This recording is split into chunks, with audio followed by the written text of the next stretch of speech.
All right, we will now go to the final program point and present the results very, very briefly of our research project and the report that we are presenting. And Pernilla will do this. Thank you. Okay, so for the final part, I will briefly present the book, Challenging the Innovation Paradigm. If you want to challenge a paradigm, we need first to establish what the current paradigm is. A paradigm is a set of ideas that have become to be known as the truth. It is uncontested, it is fundamental. These are facts that guide all our activities in innovation. And I will show how we see the current paradigm. We have formulated them as 3 truths about innovation. The first is innovation is overwhelmingly good. The second is acceleration of innovation is essential for survival of firm, country, region. And the third is more innovation is better. After the panel here, I think we can all see that these maybe not hold true completely.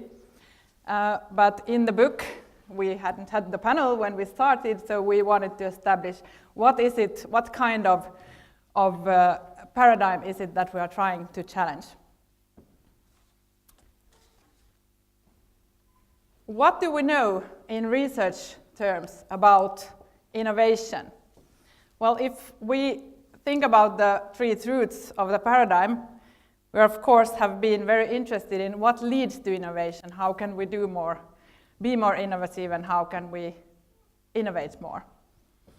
So mainly research on innovation is focusing on this.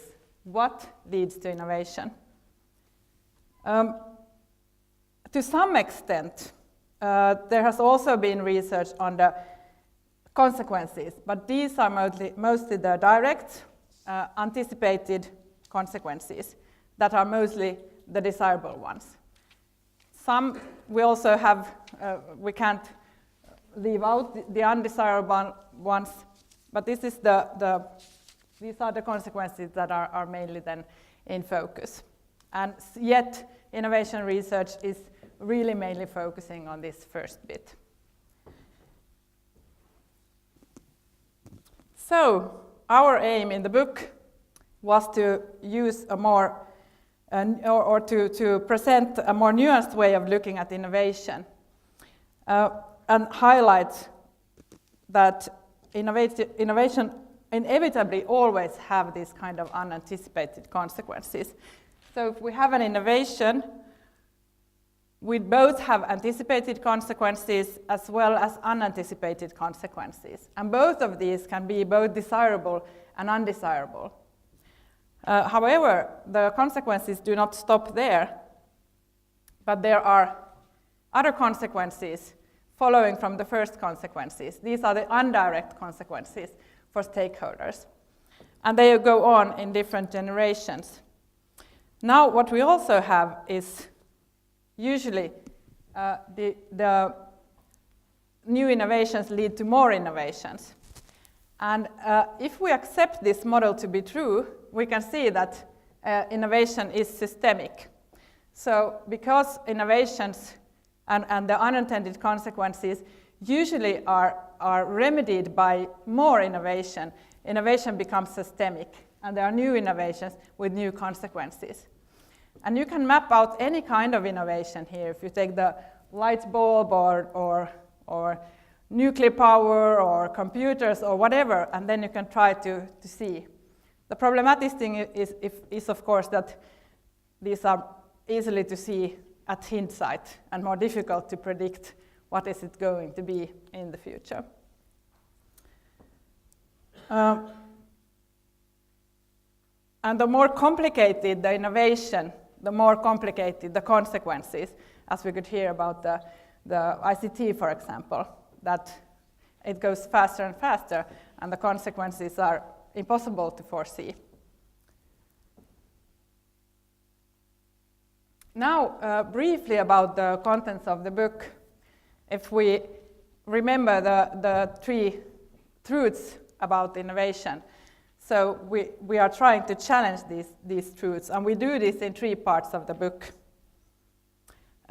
First, we challenge the truth innovation is overwhelmingly good. In a section where we look at how innovation has become an uncontested ideology in the West. In the second part, we look at acceleration, and given that innovation is the nature of innovation is systemic, we can see that accelerating innovation only emphasizes the negative consequences. So if it goes faster and faster, the consequences also may have disastrous effects, as in the economic crisis example. Now the third truth, more innovation is better, we challenge with this in the third section where we show that there are unintended consequences of every innovation. So the more we innovate and the faster we do it, of course, the more unintended and negative consequences there also are. Just briefly, what the authors say in the book. In the first part, we start with Martin Foucher and Nancy Harding, and they argue that to be modern is to be Western. Innovation has become an aspect of Western identity, and they use different documents to show how this has happened over the recent history. In the Sharpe report, the Oslo Manual, and the Rogers seminal book on the diffusion of innovation, and they have studied different versions of these documents to follow how these have become known as the truth. In the second chapter, Ben Godin takes an even longer historical perspective on innovation. And he sees that innovation is political, and as such, it has been forbidden for 2,500 years. And it's very recently only that it has become something positive. And now it has become, of course, an imperative. We are told that we have to innovate to survive.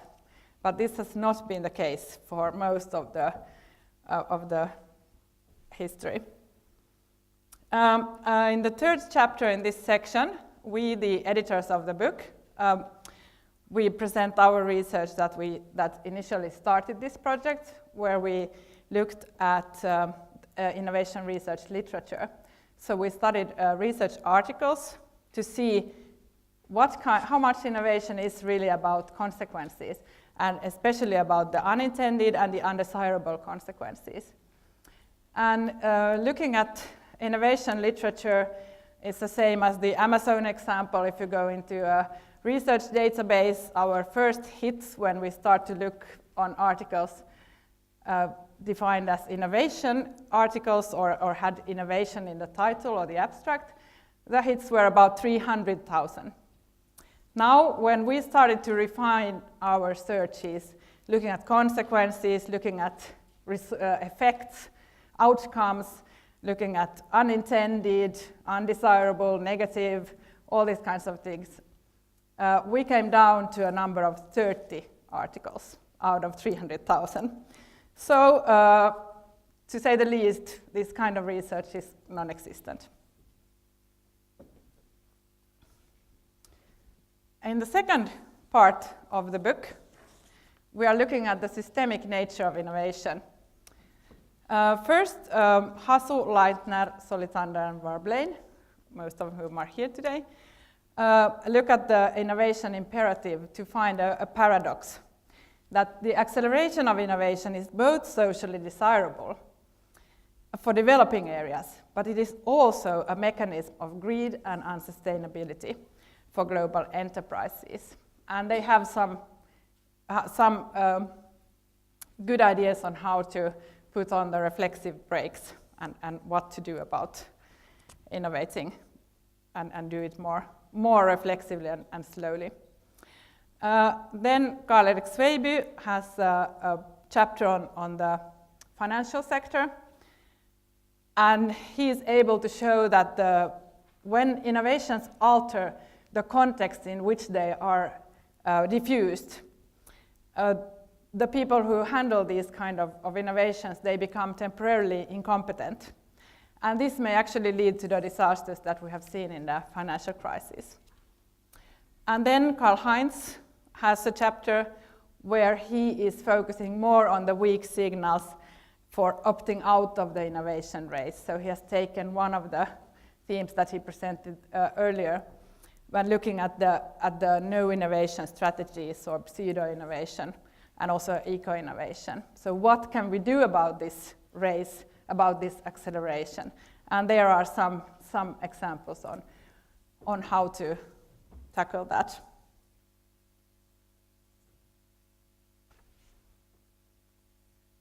In the third part then, we have first Martin Lindell, and he reviews innovation models in business literature. That's the literature that you can find in bookstores, but also that are used to teach in business schools, to see what do these models look like, and do they consider the negative consequences for stakeholders beyond the entrepreneur, the innovator, and then the funder. For example, employees and society. And they are largely lacking, and he presents then an alternative model that could be used in this kind of literature. And then we have Beata Segercrantz, who is looking at software innovation processes and the formalization of these kind of processes, making innovation processes formalized. And what she finds is that this has double negative consequences. First, for the developers, who become distanced from their work, and they go from being craftsmen to compliant resources. And also this, of course, then have consequences for the products they develop. Also in this third chapter we have two more, or in this section we have two more chapters, and the one by Canibano, Basilia, and Sanchez. They look at the organizational innovations, like they have new information systems and also new human resource management practices to see what are the consequences of these types of organizational innovations.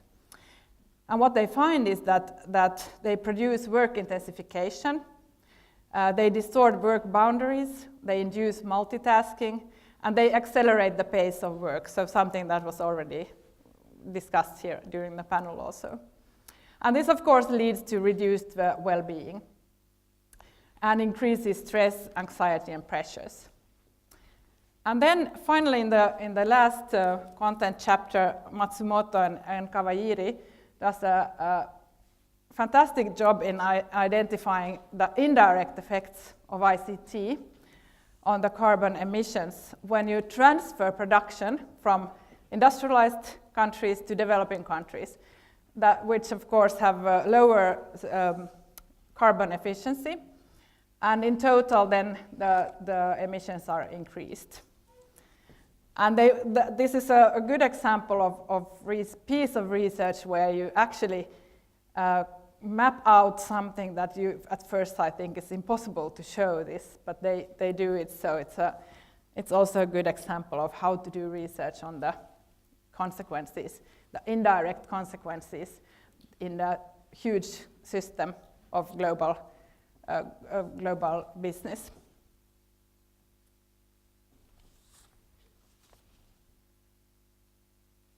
So we think that in this book we have really challenged the prevailing truths about innovation. Innovation is not only overwhelmingly good, it has unanticipated and undesirable consequences. Acceleration of innovation is not always essential for survival of firm or country or region. It can actually be the fastest route to disaster. More innovation is not always better. it can multiply the unanticipated consequences because of these systemic effects. Oops. So, what then are the implications of these findings? Should we stop innovating? No, as we have said already earlier, we are not against innovation. What we want to do with the book, and this whole event as well, is to raise the awareness and debate of the prevailing one-sidedness of this current innovation paradigm. We want to provide a more nuanced way of looking at innovation and for considering their effects. And we want to promote mindful innovation and also considering when, for example, a no innovation strategy might be a better alternative. It is possible to act like that. And last but not least, we would like to call for more research in this area, more research on unintended consequences of innovation. So, what is then the future of innovation?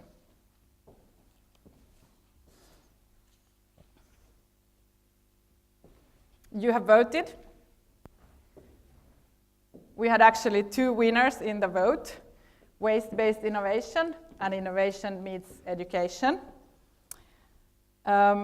What the experts said in Karl-Heinz's research was that there are 3 most likely innovation visions of how innovation is organized and 3 most desirable ones. They see waste-based innovation as the most desirable one, innovation means education as the second most desirable, and 90% innovation as the third most desirable. Also, they have mapped the most likely ones to relocated innovation, innovation campus, and innovation on request. What the panel have said, I have tried to summarize if I could find the right card now. No. Here. I'll try and then Karl-Erik can fill in. We have to include happiness in measuring the success of society. Love, caring has not changed. How to do good. We need to think big, new paradigms, and don't believe in our own bullshit. We have to be critical. We are all miracles, we can do this.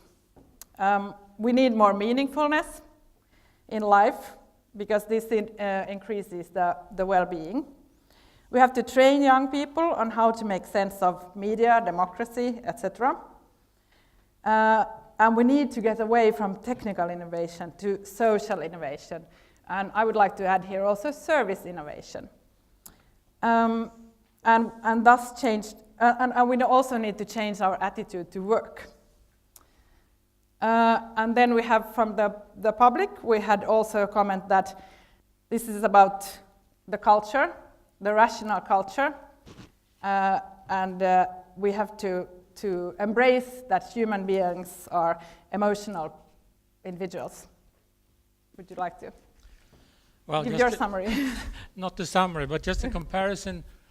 This is actually quite likely, and also the winner in terms of desirability, waste-based innovation. And the panel is pretty unanimous about the need for sustainability solutions in innovation. Actually, also this one, where we hear that the Finland is actually changing, or trying to change anyway, the school system. Young people are confused, the panel says. So, of course, we need to change the school system to sort of help. And this is a huge task. So in many ways, we can say that we in Finland, both as in the panel and also in the poll here, are actually quite close to what the rest of Europe here is saying. We are in agreement, in alignment with the European view, which I'd say is pretty good news. So considering that, meaning that of course both we and the rest of Europe as well as the rest of the world are full of small miracles. So, the future of innovation is to be decided. And we all who are practitioners, researchers, politicians, consumers, we should ask ourselves, in what direction do I want to drive innovation? How can I relate these themes, these debates that we have been hearing today to my own everyday life? My work, my home, my habits, my organization, my community, my society, and most importantly, my innovations. With these words, I think we would like to thank the audience for listening, and we will be available for comments and discussions over drinks. I think it is outside here. Yeah. And of course, you can also order the book. There are order forms outside. Thank you very much. Thank you.